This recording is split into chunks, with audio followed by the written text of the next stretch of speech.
மாமியாரின் சுயநலம். பிள்ளையார் கோவில் திருப்பத்தில் கவிதாவும் அவள் உயர் தோழியாகிய பத்மாவும் நடந்தார்கள். கவிதா, இன்று நீ எங்களுடன் புடவை எடுக்க சரவணா ஸ்டோருக்கு வரணும். நாளை தமிழ் புத்தாண்டு.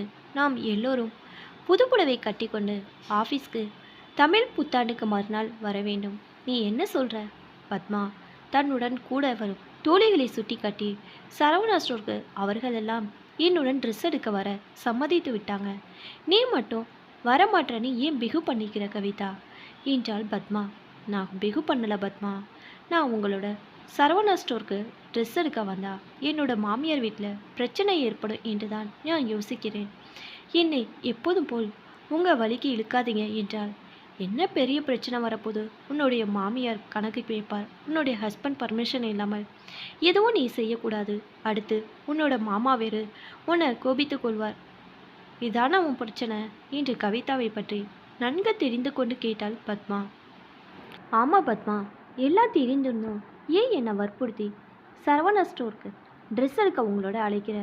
உன்னோட மாமனார் மாமியார் ஹஸ்பண்ட் எல்லாருக்கும் பயந்து போய் உன்னோட ஆசைகளையும் உணர்வுகளையும் கட்டுப்படுத்தி கொண்டு நீ அடிமை போல் இருப்பது உனக்கு அவமானமாக தெரியலையா கவிதா? எனக்கு உணர்ச்சிகள் இருந்தால்தான் அடிமையா எஜமானியான்னு கேட்க தோன்றும். எனக்கு அதுதான் இல்லையே பத்மா என்று அழுத்து சலித்து கொண்டாள். இந்த கம்ப்யூட்டர் காலத்திலும் மாமியாருக்கு பயந்துவானும் பெண்கள் இருக்காங்கன்னு உன்னை பார்த்து தான் நான் தெரிந்து கொண்டேன் கவிதா.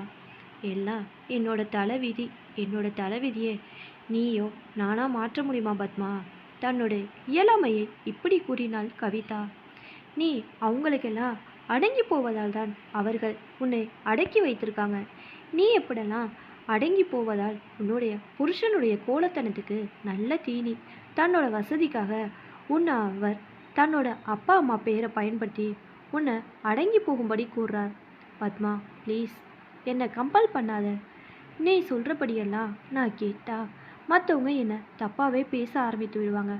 அக்கம் பக்கம் உள்ளவங்க அடங்காத மருமகள் என்று பட்ட வேறு என் மீது கட்டி விடுவாங்க. இப்படியெல்லாம் நான் பேச்சு கேட்க வேண்டுமா என்று கவிதா தன் இயலாமையை வெளிப்படுத்தினாள். பத்மா கவிதாவை அவள் வழிக்கு இன்று விடுவதாக இல்லை. அவளை தன்னோட வழிக்கு எப்படியும் கொண்டு வந்து விட வேண்டும் என நினைத்து கொண்டு, கவிதா நான் சொல்வதை கவனமாக கேள். தன்னோட அப்பா அம்மாவை கஞ்சிக்கு அலைய விட்டுட்டு தான் மட்டும் தனிக்கணத்தை நாடி கொண்டு சொகுசாக இருக்காங்களே, அப்படிப்பட்ட பிள்ளைகள் செய்கிறது தான் பெரிய பாவம். அதே சமயத்தில் தன்னோட மகன் மருமகளுடைய இயல்பான உணர்வுகளுக்கு மதிப்பு கொடுக்காமல் நந்தி போல் குறுக்கே நிற்கும் பெற்றவங்கள் கூறுவதையெல்லாம் நாம் கேட்க வேண்டும் என்று கட்டாயம் இல்லை என்று சற்று உறக்கவே கூறினாள் பத்மா. கவிதா பத்மா கூறுவதை கேட்டு அமைதியாக இருந்தாள். ஆனால் அதே சமயத்தில் அவள் மனதில் ஒரு போராட்டமே நடந்து கொண்டிருந்தது. தனது புகுந்த வீட்டை பற்றி இப்போது நினைக்கவும் ஆரம்பித்தாள். ஆம் கவிதா, தன்னோட கணவருக்கு நிகராக ஒரு தனியார் கம்பெனியில் டைப்பிஸ்டாக பணிபுரிந்து வந்தாள். ஆனால் அவள் வாங்கும் சம்பளத்தை ஒரு பைசா குறையாமல் கவரில் வைத்து மாதம் மாமியாரிடம் ஒப்படைக்க வேண்டும். அதனால் அவள் ஒரு டீ குடிக்க வேண்டுமானால் கூட யோசித்துதான் செலவு செய்வாள் கவிதா. அவள் புகுந்த வீட்டில் அவள் இருக்கும் சூழ்நிலையை தெரியாதவர்கள் அவள் பணம் செலவழிக்காத சுத்த கருமி என்றும் பணத்தை இப்போதே தனக்கு சேமித்து வைக்கிறாள் என்றுதான் நினைப்பார்கள். அவள் நிலையை நன்கு உணர்ந்தவள் அவளுடன் பணிபுரியும் உயிர் தோழி பத்மா மட்டும்தான். அவள் கவிதாவுக்கு அடிக்கடி அவள் கோழைத்தனத்தை சுட்டி காட்டி தன்னோட வழிக்கு வரும்படி வற்புறுத்துவாள். அதே போல்தான் இப்போதும் தன்னோட வழிக்கு கவிதாவை கொண்டு வருவதற்கு முயற்சியை மேற்கொண்டாள். கவிதா, உன்னோட மாமனார் மாமியார் கூறுவதெல்லாம் நீ கேட்க வேண்டாம் என்று நான் கூறவில்லை. உனக்காக அவர்கள் கூறும் நல்லவைகள் மட்டும் நீ எடுத்துக்கொள். அதே சமயம் அவர்கள் உன்னை சுற்றி ஒரு தேவையில்லாத எல்லைக்கோடு போட்டுவிட்டு அதற்குள் தான் நீ சுற்றி வர வேண்டும், வாழ வேண்டும் என்று உன்னை கட்டுப்படுத்தும் போது நீ ஏன் அந்த எல்லைக்கோட்டை தாண்டி வரக்கூடாது? எனக்கு மட்டும் மாமனார் மாமியார் இல்லையா? நாங்கள்லாம் அவர்கள் கூட வாழவில்லையா? நீ ஏன் இப்படி மாமனார் மாமியார்கள்லாம் பயந்து சாகிறேன் தான் எனக்கு புரியவில்லை என்றாள் பத்மா. பெண்ணுரிமை, பெண் விடுதலை, சம உரிமை என்பதெல்லாம் மேடை ஏறி பேசினால் எழுதினால் கேட்பதற்கும் படிப்பதற்கும் நம்மை போன்ற பெண்களுக்கு நல்லா தான் இருக்கும். ஆனால் நடைமுறைக்கு இதெல்லாம் ஒத்து வராதுப்பா என்பது என்னோட கருத்து என்றாள் கவிதா. கவிதா, நான் என்ன சொல்ல வரேன் என்பதை நீ சரியா புரிந்து கொள்ளவில்லை என்றுதான் நான் நினைக்கிறேன். இப்போது சொல்வதை கேட்டு நீ என் மீது கோபப்பட்டு விடாத. ஒரு பேச்சுக்கு தான் சொல்றேன். இப்போது நீ யாருக்கு தெரியாமல் ஒருத்தனோடு தகாத முறையில் பழகி பேசி வைத்திருந்தாய் என்று வைத்துக்கொள். அதை பார்த்து உன்னோட மாமாவோ மாமியாரோ உன்னை கண்டித்து உன்னை நல்வழிப்படுத்த நினைத்து உன்னை அவர்கள் கண்டித்து அடக்குறாங்கன்னு வைத்துக்கொள். அதற்கு தாராளமாக நீ அவர்களிடம் அவர்கள் சொல்வதை கேட்டு அடங்கி போகலாம். அடங்கிதான் போக வேண்டும். அதை நான் மட்டும் அல்ல, குடும்ப பெண்ணாக யாராக இருந்தாலும் அதனை நன்கு வரவேற்பார்கள். அதில் உன்னோட குடும்ப கௌரவம் மட்டுமல்லாமல் நமது நாட்டு பண்பாடும் அடங்கியிருக்கு என்று அவளுக்கு புரியும்படி விளக்கினாள். பத்மா, நீ என்ன விடமாட்ட போல தெரிகிறது. இப்போ இப்போ நீ என்னை என்னதான் செய்ய சொல்ற என்று கவிதா தன்னுடைய பிடிவாதத்திலிருந்து கீழே கொஞ்சம் இறங்கி வந்தாள். கவிதா, அப்படி வா வலிக்கு. இப்போதெல்லாம் பெரும்பாலான பெண்கள் சம உரிமை பெண் விடுதலை என்று எதை நினைக்கிறாங்கன்னா அதை தவறாக புரிந்து கொண்டு கட்டுப்பாடு இல்லாமல் பெண்கள் எங்கே எப்படி வேண்டுமானாலும் யார் கூட வேண்டுமானாலும் சுதந்திரமாக சுற்றலாம். யார் நல்லதை எடுத்து சொன்னாலும் அதை காது கொடுத்து கேட்காமல் அவங்க என்ன சொல்வது, நாம் என்ன கேட்டு அடங்கி நடக்க வேண்டும் என்ற தவறான எண்ணத்தில் தான் இருக்கிறாங்க. இந்த தவறான எண்ணத்தை மாற்றி சுய புத்தியுடன் நாம் அடங்கி நடக்க வேண்டியதற்கு மட்டும் அடங்கி நடக்க வேண்டும். அதே சமயத்தில் குதிரைக்கு கண்ணை மறைத்து விட்டால் ஒரே பாதையில் செல்வது போல் எல்லாவற்றுக்கும் அடங்கியும் போகக்கூடாது. அதாவது உன்னை போல் போதுமா, நாமும் நல்லது எது கெட்டது என்று சுயமாக சிந்தித்து செயல்பட வேண்டும் கவிதா என்று ஒரு குட்டி பிரசங்கமே செய்தாள் பத்மா. பத்மா, என்னை பொறுத்தவரை பெண் விடுதலை பெண் உரிமைகளை காட்டிலும் என்னோட குடும்பத்தில், அதாவது எனது புகுந்த வீட்டில் எனக்குள்ள உரிமையை பெறுவதற்கு நான் துணிவுடன் முன்வர வேண்டும் என்று கூற வருகிறார். அப்படித்தானே என்றாள் கவிதா. அப்பாடி கவிதா, இப்போதாவது ஒரு வழியாக நான் சொல்வதை சரியாக புரிந்து கொண்டாயே. நமக்குள்ள நியாயமான உரிமையை எப்போதும் விட்டு கொடுக்கக்கூடாது. நீயும் உன் ஹஸ்பண்ட் போல் வேலைக்கு போய் சம்பாதிக்கிறாய். நீ சம்பாதிக்கும் பணத்தில் உனக்கும் செலவு செய்ய உரிமை உண்டு. அதை யாரும் தடுக்க முடியாது. துணிந்து உன்னோட உரிமையை நிலைநாட்டு. உன்னோட ஹஸ்பண்டும் நாளடைவில் உணர்ந்து உன்னோட வழியில் வருவதோடு அவருடைய அப்பா அம்மாவோடு உனக்காக உனது உரிமைக்காக வாதாடவும் முன் வருவார் என்றாள் பத்மா. கவிதா ஒரு தீர்க்கமான முடிவுக்கு வந்தவளாக, சரி பத்மா, நானும் உங்களுடன் சரவணா ஸ்டோருக்கு ட்ரெஸ் எடுக்க வரேன். உனக்கு சந்தோஷம் தானே? அதனால் எங்கள் வீட்டில் ஏற்பட போகும் பின் விளைவுகளையும் எதிர்கொள்ள நான் தயாராகிவிட்டேன் என்று அவள் கூறும்போது பக்கத்தில் உள்ள பத்மாவும் அவளுடைய தோழிகள் அனைவரும் கைத்தட்டி ஆரவார செய்தார்கள். கவிதா அவர்களுடன் சேர்ந்து சரவணா ஸ்டோருக்கு சென்றாள். அங்கு தனக்கு ஒரு புடவை எடுத்துக்கொண்டாள். அதேபோல் தனது மாமியாருக்கு புடவை, மாமாவிற்கு வேஷ்டி ஷர்ட்டை, கணவருக்கு பேண்ட் ஷர்ட் கிளாத் எடுத்துக்கொண்டாள். பில் ரூபாய் 3000க்கு தாண்டியது. கவிதா கிருஷ்ணாவில் ஸ்வீட் வாங்கி கொண்டு தோழிகள் அனைவரிடம் விடைபெற்று மயிலாப்பூர் செல்லும் நகர பேருந்தில் ஏறினாள். கவிதா வீட்டுக்குள் நுழைந்தவுடன் கவிதாவின் கணவன் ரமேஷ், வா கவிதா, என்ன இன்னைக்கு அமர்க்கலமாக பெரிய பார்சலுடன் வருகிறாய் என்று ஏனையும் கிண்டலுமாக வரவேற்றான். நாளைக்கு தமிழ் புது வருஷம் பிறப்பு இல்லையா, அதான் நம்ம எல்லாருக்கும் புது ட்ரெஸ் வாங்கிட்டு வந்தேன் என்று வீட்டில் உள்ள மாமனார் மாமியாருக்கும் கேட்கும்படியாக சற்று உறக்கவே கூறினாள் கவிதா.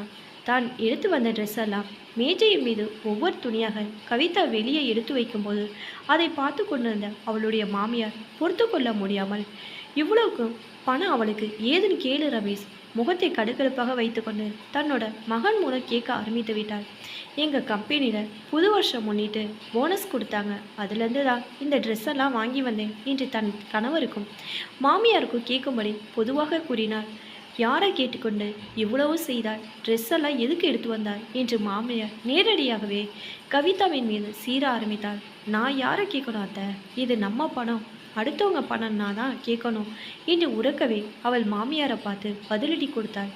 கவிதா, நீ யார்கிட்ட பேசுகிறன்னு தெரிஞ்சுதான் பேசுகிறியா என்று ரமேஷ் வீடே அதிரும்படி கத்தினார். நான் எல்லாம் தெரிஞ்சுதான் பேசுகிறேன், சும்மா இருங்க, கத்தாதீங்க, இது நம்ம வீட்டு பணம் என்று தான் கூறினேன். என்னோட பணம் என்று நான் கூறவில்லை.